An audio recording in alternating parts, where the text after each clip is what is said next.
I think you're on mute. Workday's starting to sound the same. I think you're on mute. Find something that sounds better for your career on LinkedIn. With LinkedIn Job Collections, you can browse curated collections by relevant industries and benefits, like flex PTO or hybrid workplaces, so you can find the right job for you. Get started at linkedin.com/jobs. Finding where you fit. LinkedIn knows how. Auto insurance can all seem the same until it comes time to use it. So don't get stuck paying more for less coverage. Switch to USAA Auto Insurance and you could start saving money in no time. Get a quote today. Restrictions apply. USAA.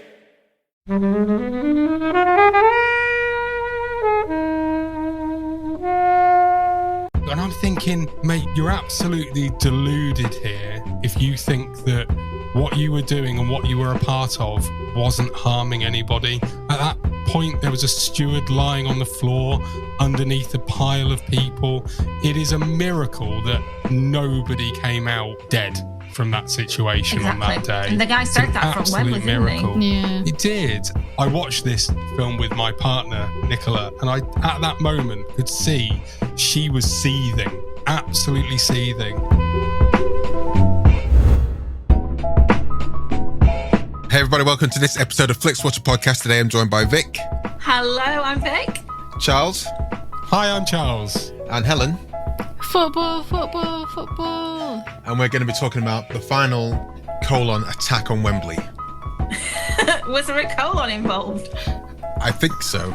I'll put it there. It's fine. It makes sense grammatically. Thank you as always to the mighty people for their mighty tunes, and thanks to Ben from Rockwood Audio for editing this podcast. Please do remember, if you're listening, to head over to Spotify and Apple Podcasts and now Pocket Casts to give us a 5-star rating and a glowing review. Please do give a glowing review. And joining the conversation with us, we are on social media at Twitter, at FlixWatcherPod, or on Instagram, or Blue Sky, on TikTok, and Threads, at FlixWatcher.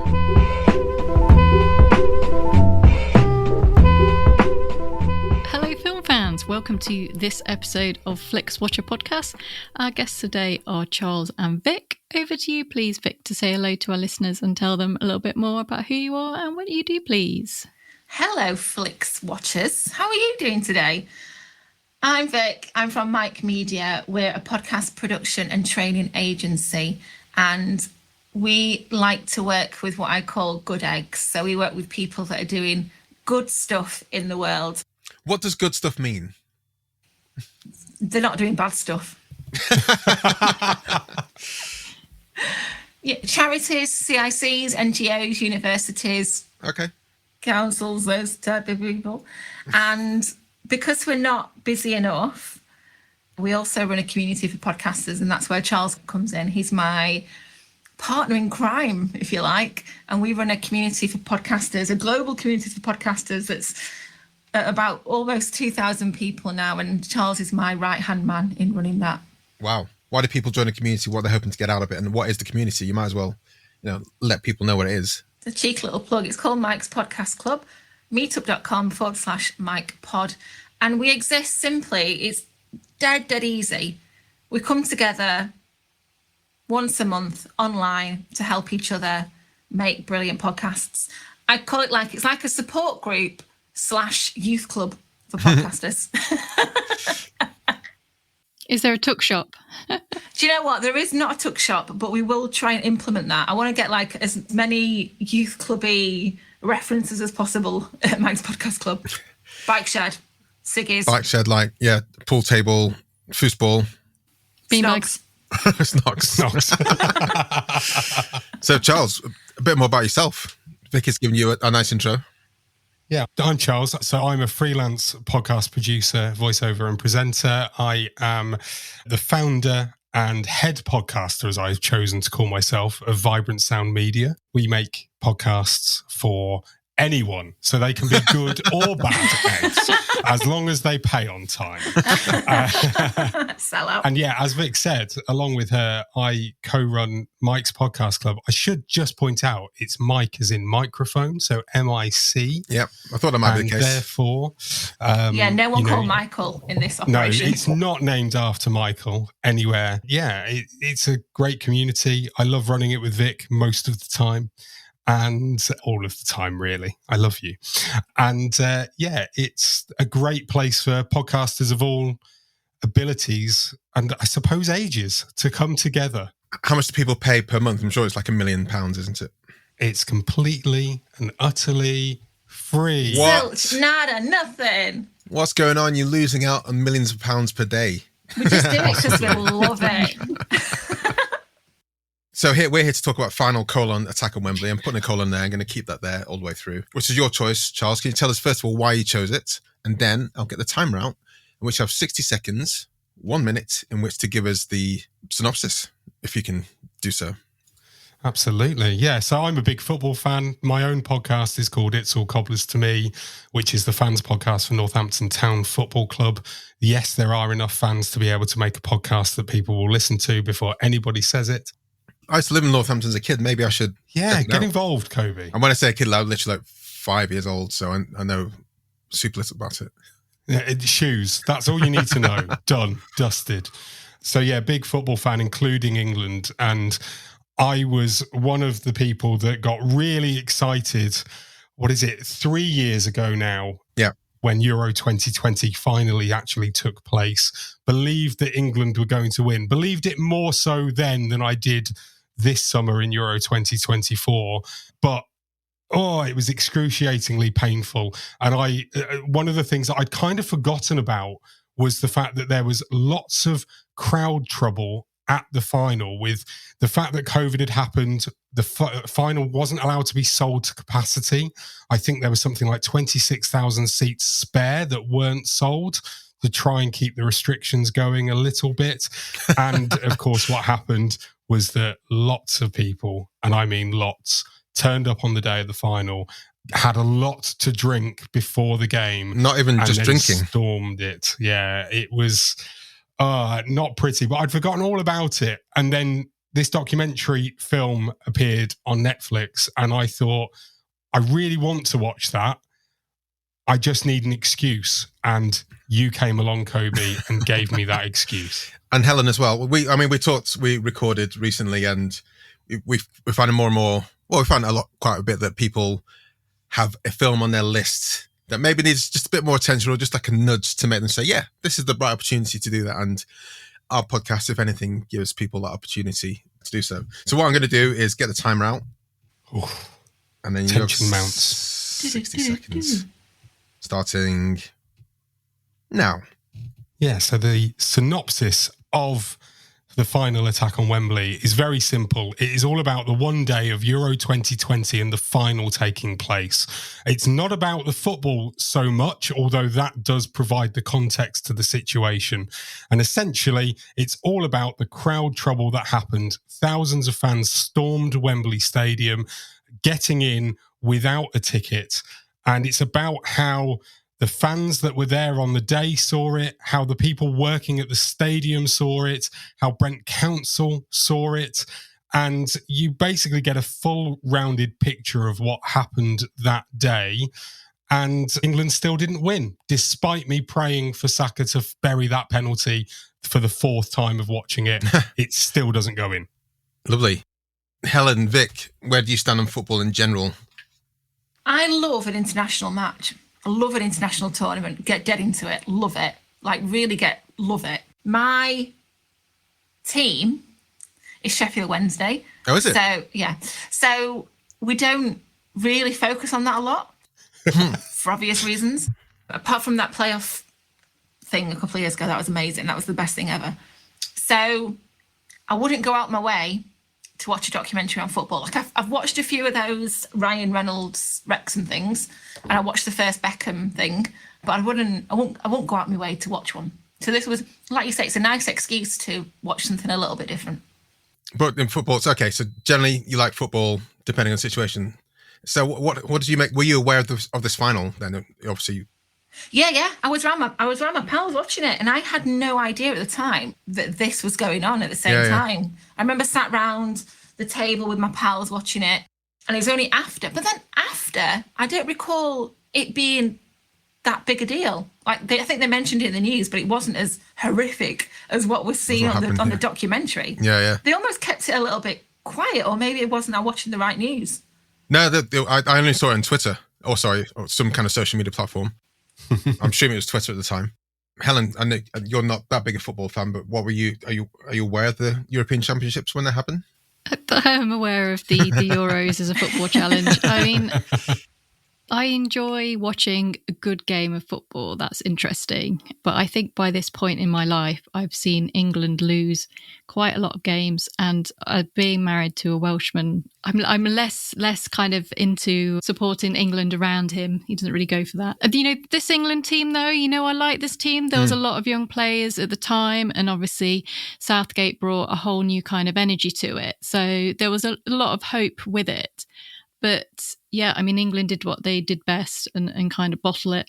But I remember watching on the news and seeing all this, and it is included in here, but only very briefly, the guy with the flare up his arse. So a cracking shot of his balls. Cracking. But yeah. And it's crack.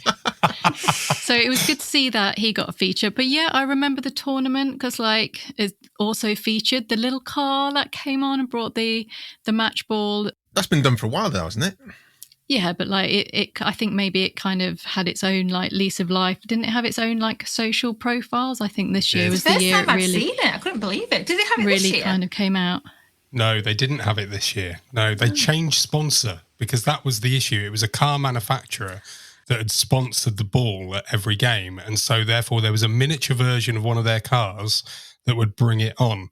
But yeah, the sponsor this year, different car manufacturer. And I don't think that they had the money for it, maybe. Okay. Or didn't want to. Fair enough. Yeah, I mean, I also vividly remember the abuse that the three players who missed the penalties got, probably more so than the actual game itself. The documentary kind of towards the end, the most interesting thing it starts kind of digging into is the England fans are pretty racist. And it was almost like we should have seen these riots coming that we had recently because all the signs are here in this documentary. And it's kind of at the end, it sort of starts to get into it and then it finishes, which I think was kind of a shame. But yeah, I mean, watching this is a reason why I wouldn't say I'm an England fan because they're just the majority that went there are just complete bellends. And this documentary kind of presents two of them as being some people that we should listen to. The guy at the end, he's just well, I'm allowed to riot because you locked me up. I'm like, no, mate, that's not really how it works. And the poor Italian guy with his little girl going to the football was not a nice experience. So, yeah, England fans sort it out, I think, is the message that I got from this. Yeah, I mean, I used to be quite a big Liverpool fan. And then I think when Helen said, I've seen too many bad games of football, I think I just kind of one day kind of thought, you know what? I don't need to do this anymore. And then when I stopped, I kind of stopped watching football. When I was at university, me and my mates used to go to the student union bar at 12 o'clock on a Saturday and just sit and watch the scores come in. Now I've got no time available. I don't understand how I was able to do it. But yeah, we used to just sit and watch the scores, not even watch any goals, just sit and watch the scores coming in from Peterlee through to, Arsenal. And then on one day I just kind of thought, let's just watch Match of the Day because I don't have the time to watch all these games. And then it became quite easy just to watch the highlights on your phone of the games you really wanted to watch in 2 minutes. And then it kind of became actually I can't be bothered to do that. But the Euros and the World Cup certainly always grab my attention. But I'm thinking not in the same way that the Olympics did that just happened, where the Olympics I was absolutely glued to as much as I could do. But the football is just it was on when it was on. And if I could watch it, then I grab some bits and pieces. I was super aware of this final, and yeah, as soon as the last player was it Saka was the last penalty taker. Yeah. I shut the TV up, going, well, there's three black players who missed the penalties. The internet's going to have an absolute bloodbath tomorrow, and soon enough, that's what happened. And I did see some of the people trying to break in via the social media, but I just thought it was a single isolated incident. but I didn't realise the extent of what was going on. And I, feel for so many people who are there legitimately. And I met someone just this last weekend who went, him and his father. So it's like that guy who went with his father-in-law. So it's a similar kind of situation where someone tried to rush him and the security guard just said, yeah, let him through. But as soon as they let him through, they kicked him back out again. So they just felt the easiest way to do it so they didn't get hurt was just let the thing happen and then spark him out again. Yeah, it's just kind of nuts that it's happened. And hopefully it never happens again. You talked about the COVID situation meant that so many tickets were free, which meant people thought, well, I can just barrel my way in. And if I can't find a seat there, I'll go to the next seat and probably be fine. Yeah, it's just, I really enjoyed that championship as well. It was a really good vibe. And like Helen said, Gareth Southgate, I'm gutted that he's left, but he's left at the right time probably. But he's by far the best manager we've had since the World Cup in 1966, right? So his team was amazing. The spirit that had behind everyone was amazing. And the depth and breadth of the game was good. And he didn't do it this year, but it was like, he's done better than every other manager we've had for 40 years. So what do you want? Anyway. It felt quite fresh to me watching it again, because we've just come out of the Euros this summer. We're recording this now. And we've just had the riots, as Helen mentioned. So it felt quite fresh, that feeling of when there's a big match on, England match on, and you go to the shops, you got Asda, or you're driving, everyone else is in that same mood, that like, oh my God, what are we going to do tonight? Or when the final's on. And it felt quite fresh because we've had that again this year. But the whole thing made me feel really sad. I don't know if you watched it, you just went, I feel really sad to be English. And this, all the way through it, I thought, this is why we can't have nice things. Yeah. Because this is what happens. And that overwhelming feeling of, guys, come on, lads, we've got something really stop being bells. Yeah, stop being an absolute bell, because we've got something really special here, and you're spoiling it for the rest of us. Yeah, I got really annoyed, as you said before, Helen, about the two England fans that were portrayed and given a platform to speak and to give their viewpoint on it. I felt like the one issue with this film was that they weren't challenged Exactly, enough yes.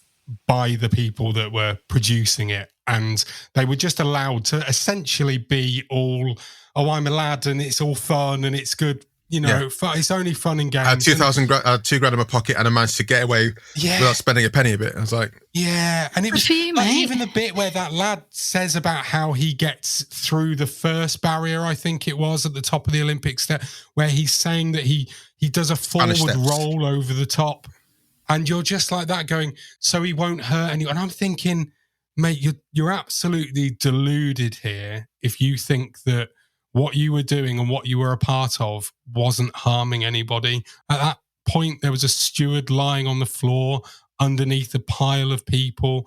It is a miracle that nobody came out dead from that situation on that day. And the guy said that from Wembley, didn't he? Yeah. It did. And I just felt like, literally, it was just at the very end of the documentary where the lad that had taken the money down to pay for a ticket to give to somebody that, I mean, I don't know why he thought that $2,000 was going to be enough for somebody to give up the ticket that they've bought. I really didn't get his thinking there. But he was asked if he was ashamed of his actions. And to turn around and say, first of all, to say no, but then to turn around and say, well, the politicians were partying while they'd locked us up, and to have that as an excuse. I literally just went, I sound like such an old man when I say this, but two wrongs don't make a right. And just because they did something doesn't give you permission to do something. I watched this film with my partner, Nicola, and I, at that moment, could see she was seething, absolutely seething.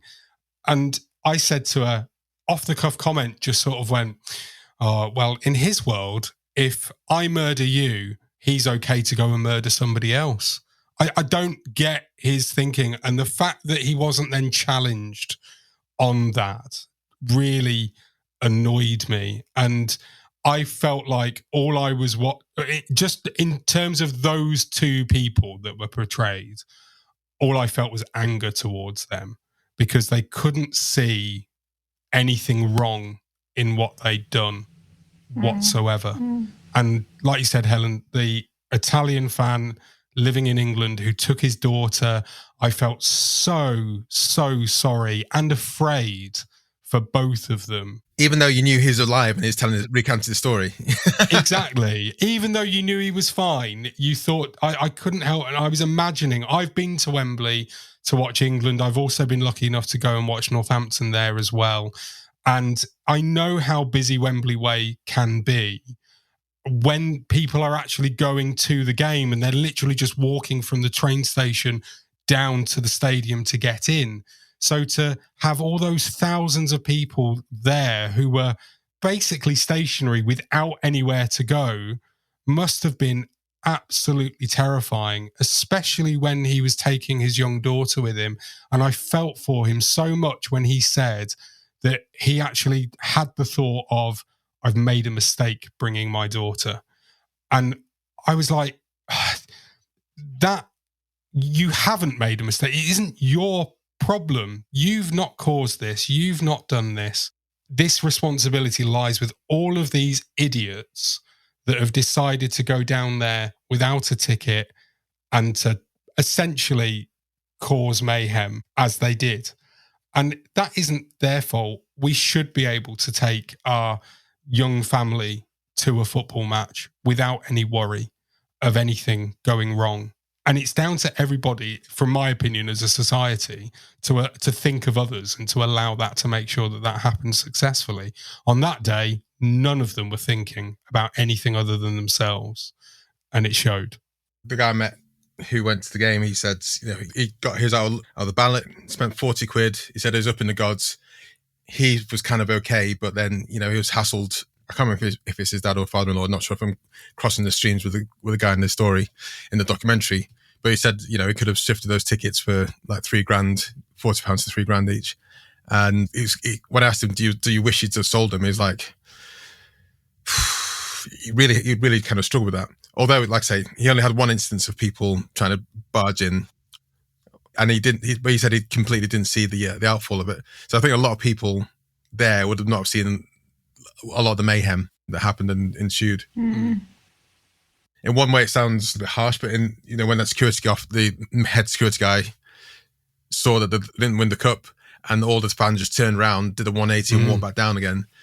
I just think about what would have happened had England had won it. It would have been, I don't know, absolute less racism, but a lot more carnage.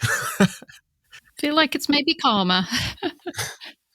If they'd have behaved, they might have won. So that's the universe saying, if you're not going to behave, England are not going to win. Yeah.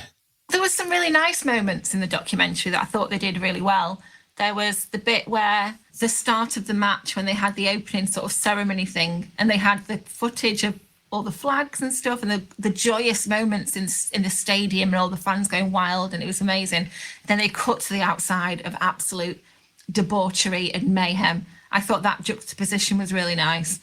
And the other bit I think they did really nice was when Saka missed the penalty and it cut to silence, so they cut all the crowd noise out, and it must have been what it sounded like in his head. I thought that was done. Those two bits were done really, really well, I think. I think Southgate is the perfect manager for that, isn't he? Oh, when he hugged him, I just wanted to be like, oh, God. So nuts. Is there anything else, guys, you want to say before we head to the scores? I was going to say that I thought they were missing a couple of voices that they could have had on there. Explain. I think they could have possibly had someone from the police, and possibly it probably would have never have happened. It would have been really hard to get an England player or even an Italian player to talk about what it was like from their point of view. Well, the closest we had was Ugo Egiar, former England rugby player. Yeah. He pops up in quite a few of these documentaries. The talking head one. Yeah. We'll just wheel him out again. Yeah, the one thing that I can't ignore, which I'm glad that the documentary doesn't ignore, is that obviously there's an awful lot of focus on this being about the men's England team. And it explains how right at the end that England did go on to win a first tournament since 1966, a year later, with the Lionesses at Wembley. And there was no crowd trouble there whatsoever. And I always think I'm a huge advocate of women's football, and I always think to myself, is it going to end up getting a mention, or is this going to be something else that just gets forgotten about? I know that there are people out there that see it as an almost, for some unknown reason, a divisive topic, but unless we're championing the fact that it exists, then people won't know about it and won't let it just become a normal thing that happens and that people support. And we can all support both streams and both types of games. This is it. One of my friends from university, met up with him like a few years ago. Big fan of football, and I don't know what the conversation was, but he said, the thing is, I'm not going to watch women's sport because I don't know all the stories behind the players. I was like, what does that even mean? You're just making an excuse for yourself to not watch it. Because if you're half interested, you just start watching the games and then things will crop up out of it. One thing I've liked a lot recently is that we have a lot more female commentators and pundits just naturally. I remember when I think it was Gabby Logan was one of the first ones, and she just got a lot of abuse when she first started commentating, and now it's more standard when the men are playing. So that's helping to normalise things. Unless you're Joey Barton and you hate everyone. Unless you're Joe Barton. And then the second thing, I saw now the Crystal got David Beckham on it, and a female football player whose name I don't know, because I just don't know many football players anymore. Beckham, you know. But you're starting to see that permeate out just more, so it just becomes more and more normal. And hopefully one day it'll be just like the athletics or the tennis, where it's just like, we'll just watch whichever thing's on. Yeah, absolutely. Anyway, soapbox over. Should we head to sports?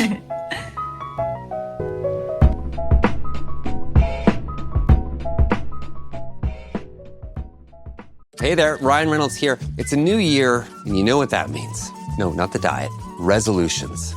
A way for us all to try and do a little bit better than we did last year. And my resolution, unlike big wireless, is to not be a raging and raise the price of wireless on you every chance I get. Give it a try at mintmobile.com/switch. $45 upfront payment required, equivalent to $15 per month. New customers on first 3-month plan only. Taxes and fees extra. Speed slower above 40 gigabytes on unlimited. See mintmobile.com for details. I'm Sam Clements, host of the 90 Minutes or Less Film Festival, another podcast in the Stripped Media family, a podcast that celebrates movies under 90 minutes long. Each episode, I'm joined by a special guest who selects a movie to join our prestigious lineup. Past guests have included fellow Stripped Media family members Martin and Sam from Song by Song, and Kobe from Flixwatcher, and Dave from The Wire Stripped. Search for us now on the app you're currently listening to this podcast, or join us at 90minfilmfest.com. Welcome to the Flixwatcher scores. They are always out of 5. You can have decimal places if you would like to add them. And we'll start with you, please, Charles, with your recommendability. I liked it, and I would recommend it to people to go and watch it, particularly if you're a football fan, because I think you will see what you should see, and you should then end up feeling what you should feel about it, which is essentially disgust at what happened and how people behave that day. So I would give it a 4. I think that the one issue with it was that they weren't challenged enough, as I said earlier.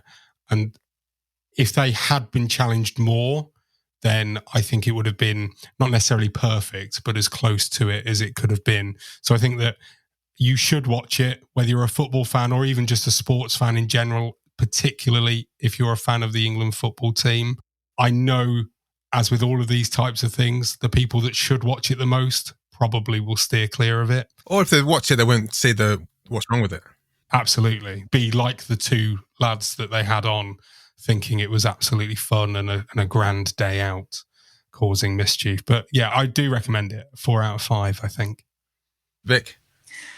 I'd give it a 3 out of 5 for recommendability, because I think it's a good watch for people that are not football fans and not sports fans. It's really interesting. I love a documentary, and I think it's interesting. So for people that love a documentary and want to learn something new, and want to peel back the curtain of something that was really a massive moment in English history, then I'd give it a 3. It's a good watch for that reason.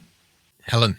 I'm going to go a bit lower than both of you. I thought it was a documentary that it felt a bit like a 20-minute news story that had been stretched out. And you mentioned it, Vic. There wasn't really anyone of interest. They hadn't obviously hadn't really got the budget or the connections to kind of have anyone of particular kind of connection to it, like security at Wembley, 2 blokes who signed up for it, and I didn't recognise anyone on there. And I feel it kind of needed a bit more of an official kind of voice or a bit of intelligence even in it.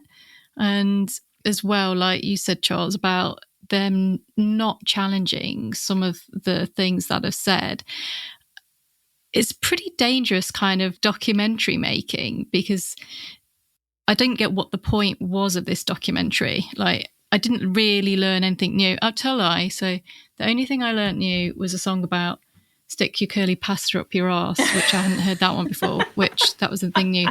But it didn't really, the kind of documentaries are like really, really great when there's kind of a setup and then you're like, oh, but what is going to happen? And it was kind of like, well, we know what happened. Like, but what is the drama? What is this? So it was just something that they obviously kind of got the rights to the footage and thought, let's see if we can make something of it. So I'm going to give it a 2. Ooh. I'm going to give it 3.5. I think it's definitely, I mean, I learned a lot more about what happened that day, because like I said, all I'd seen was a short kind of 10-second clip, which we saw cinema types where the shutters were down and the fans were barging in. So I learned a lot more about that. I had seen isolated clips of like, I had a guy and the people on the guy's shoulders, like just snorting coke and the whole crowd cheering. So I've seen clips like that, but only those snippets in my mind. I was kind of like, well, I guess you hope you had fun that day. But then when you see a lot more what played out and how it happened and what people were thinking, what people were willing to do, what people felt like they were in danger, the stewards, like there was some like small female stewards who were like trying to hold back these barriers. It's definitely opened my eyes to what happened. As Helen said, I think the documentary was kind of perfunctory, but also I think it's kind of set out what it meant to do. An example I gave was when Amy Winehouse died, like a month later, there was a documentary on ITV, which was horrific. One of the worst things I've ever seen about her and her life. And then like a few years later, Asif Kapadia comes out with an amazing documentary. And I was like, okay, this is how you do documentaries. So there's probably a better way of doing it. But does the subject matter need it? Maybe not. I would like to see and hear from someone like Gareth Southgate, but they probably didn't know anything that was going on, to be honest as well. They probably just kind of shepherded in and didn't know that was happening, and they were just focused on their match and stuff. But obviously their reaction in retrospect would be quite interesting, and to say, England fans, you bunch of tossers, stop it. Yeah, so I'm going 3.5. Repeat viewing score, Charles. For me, it would have to be a 1. I couldn't watch it again. I found myself getting far too angry all the way through it. I felt so, it did its job for me in a way where I got angry at the people that you should get angry at, and I felt sorry for the people that you should feel sorry for. But at the same time, I don't think it went deep enough either into what really, where were the police? I know that they said that there was a plan and everything like that, but where were they earlier on in the day and things like that? So all I was feeling was anger, and it built up all the way through until the end. And my anger came from the fact that I think I'm a nice guy, and I like to think that I wouldn't go and do anything that hurt somebody. And if I ever did, I would feel awful about it. And when you see people that have done something awful and they don't feel any remorse whatsoever and they just think it was fun, that angers me. There was an injustice there.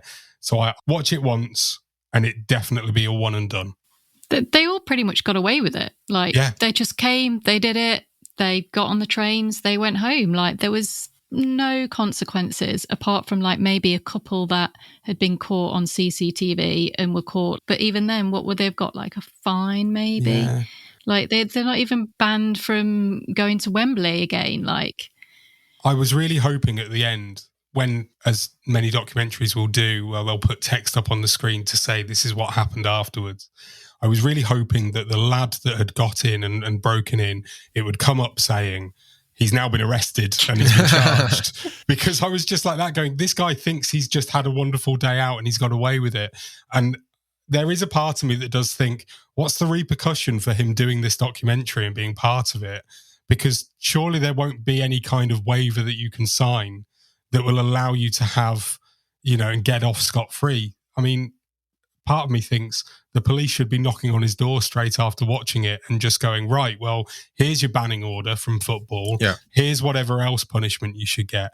And I really didn't like the fact that I missed that at the end. That would have made me feel a whole lot better. Vic? My repeat viewing score is a big fat 0. I've seen it. I've completed it, mate. Like Helen said, it was an account of something that happened. It wasn't a deep dive. It wasn't an analysis of the societal shite in the UK. It wasn't, it didn't delve deep into things. It was, I've seen it. I've watched it. That's it. I think one thing, I forget that Partygate happened in and around that kind of time and people were aware of it. And I guess that was an excuse that got tossed out for like, let's be knobheads as well.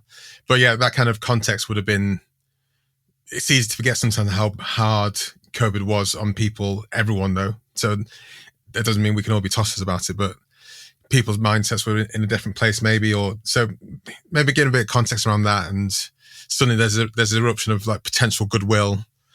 I don't know. I'm not trying to give them just cause, but I think they could have set some kind of context or guardrails around the story a bit. Helen, I'm guessing your score is going to be similar to what Vic and Charles's. Yeah, I'm not going to watch this again. I kind of feel like, between us, we're shaping up a really good podcast around it that could actually give a bit of depth and a bit more kind of like analysis of the situation. Also, just to say, it should come with a trigger warning because Hugh Edwards is featured on this. He is. A reason to not watch it again. So yeah, I'm going to say 0 as well.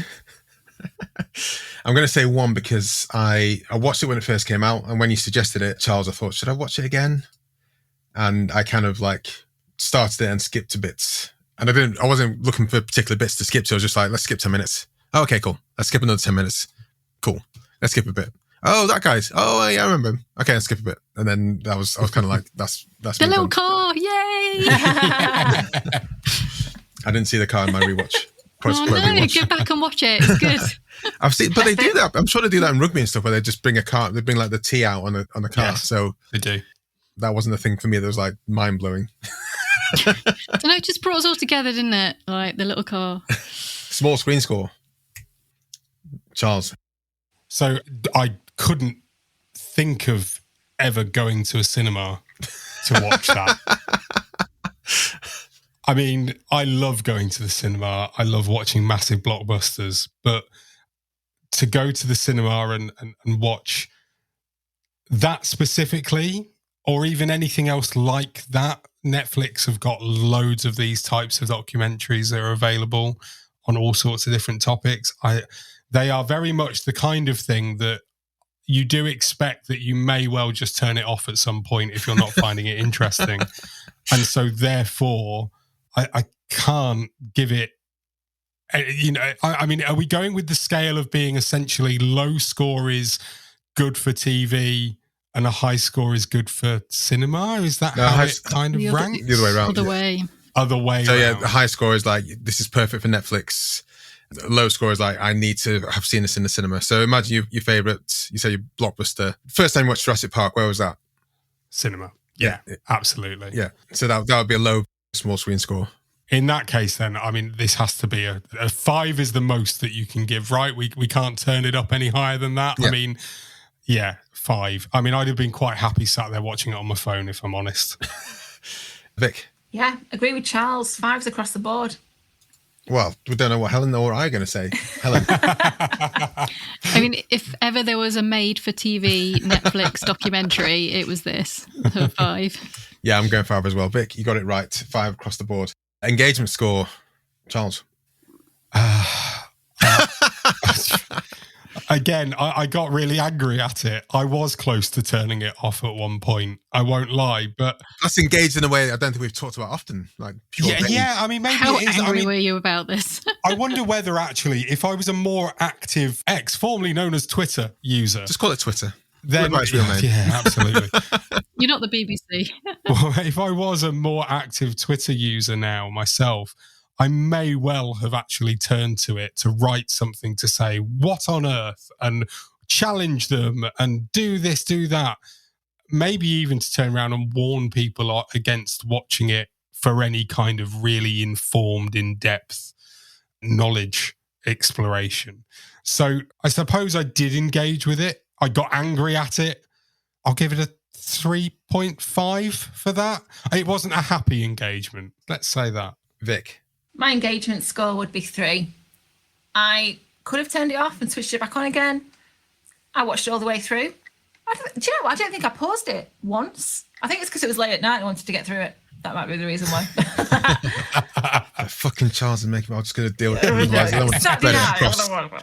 Rip that band-aid, rip that plaster. However, there was enough footage in there. There was enough fan footage in there. There was enough interesting things to watch in there that it kept you engaged. Flares up bums. Is that what you mean? I just wanted the big old bollocks. That's what I wanted. Helen? Yeah, I'm also going to give it a 3. I mean, to its credit, it is under 90 minutes, so it knows that it's pushing it. So, yeah.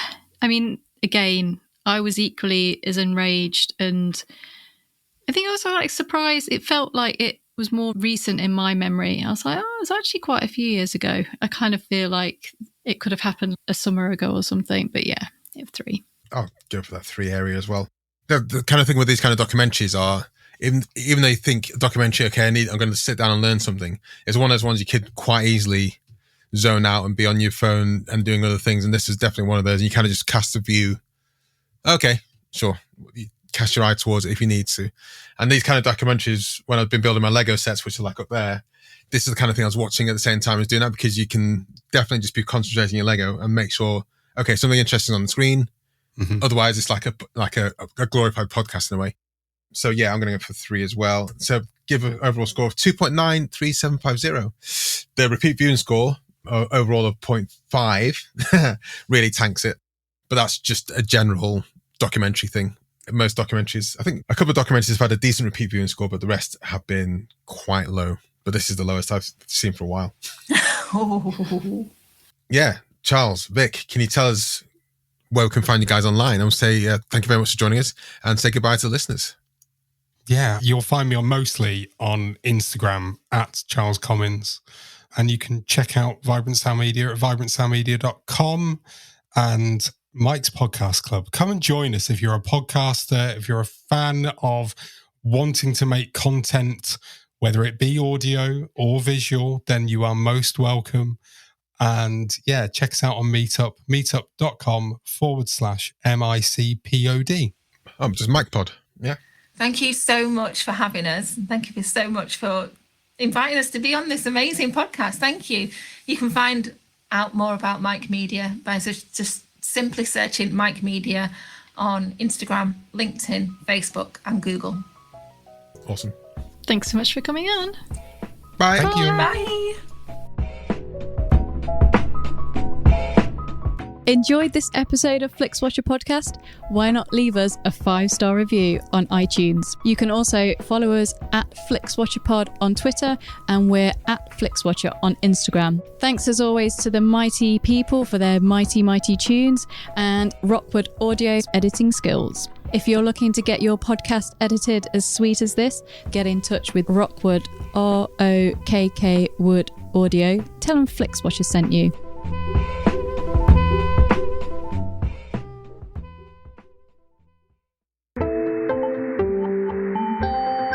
You just heard a Stripped Media production.